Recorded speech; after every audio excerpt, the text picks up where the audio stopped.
But you know what time it is. Time it is. Time it is. Time it is. Time it is. Time it is. Time it is. Time it is. Time it is. Hey guys, and welcome to Little Black Bird 91. We are talking to you today about 6 good reasons to leave your relationship. 6 good reasons why you should leave your relationship immediately. Before we get into that, let's do some housekeeping rules. If you're new to this channel, please like it, share, subscribe, click on the bell button for notification of the uploads. And for those of you who are returnees, already know what it is. You got the minerals, you got the minerals. Stay hydrated because the streets out there are hot. All right, let's get into the video. 6 good reasons why you should leave your relationship immediately. Number 1. They are crossing your boundaries several times, even when you've spoken to them about it. If you've got a partner who consistently keeps on crossing boundaries and you've let them know, hey, this is my boundary, and they intentionally keep breaking it, not trying to hear you, then it's time to leave. We don't need to keep on staying in that relationship. They don't respect you and they don't respect your boundaries, clearly. So it's time to leave. Because if they break those boundaries that they keep doing so much, what else are they going to break? Right? Relationships about trust, relationships about commitment, relationships about support, encouragement, all these kind of things, faithfulness. And we have to be able to be comfortable to say, hey, this is my boundary, and a person shouldn't have to keep crossing that boundary. Okay? Especially if you've let them know how many times already about this boundary. Number 2. Toxic or abusive tendencies. I'd rather leave it more on the abusive tendencies. Emotional manipulation, financial, child abuse, physical abuse, okay, are causes for immediate release, okay? Now, when I say immediate, if there is no sign of remorse in terms of the person ever taking any accountability, number 1, and number 2, not going therapy for these things, for emotional, financial, spiritual, fiscal abuse, then we need to be out of there. If you've mentioned it, said, hey, look, I think you need some therapy on this issue, we need some help in this issue, and the person says, I'm fine, I'm good, you already know they're not fine, they're not good. I would say that physical and child abuse, you shouldn't even play. You should be out the door. Boom, scot-free, bye.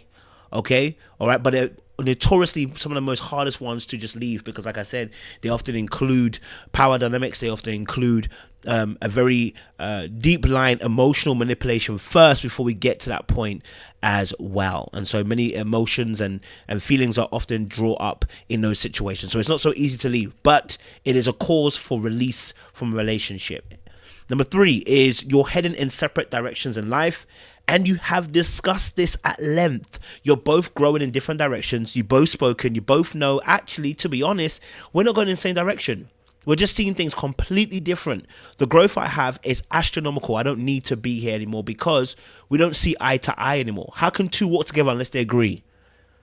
That's Amos. How can 2 walk together unless they agree? If they don't agree anymore, we can't walk together, right? We're talking about relationships, by the way, not talking about marriage. Obviously, listen, in marriage, you should have had a unified front in the first place. But in relationship, you're not heading in the same direction. You're heading in separate directions. You see life differently. You operate in life differently. You guys are just not on the same plane anymore. It's looking like you need to be exiting the front door, and quickly. Okay. Number 4, you've explored all options of solving the problem, but they have not worked. You see, sometimes in relationships, you can have issues that come up, and you speak about it, you talk about it, you bring solutions to the table, and what you realize by the end of those conversations and by those negotiations, that actually, we've exhausted all our solutions, and they're not working. We're at the end of the road like boys to men, and at that point, although we've come to the end of the road, we need to be able to do this amicably, in a loving manner. But if you've discussed all possible avenues, where is there else to go? You've done it all. You've exhausted all the options that you have to your knowledge. This is at the point of where the relationship can't go no further. We're at stalemate. We're stagnant now. We've come to a standstill, right? And the relationship isn't going to go any further because we're now no longer seeing eye to eye on things, and things haven't worked out. We've explored these options. It's not working, right? Number 5, If you know and this is one of the biggest ones, if you know you can't be faithful, stay single. If you know in a relationship, before you cheat, before you move mad and be unfaithful, can we leave before it gets to this point? Why do we have to wait until we're in somebody else before we start thinking about listen, if you know you can't be faithful, don't enter a relationship, which actually leads to my next point.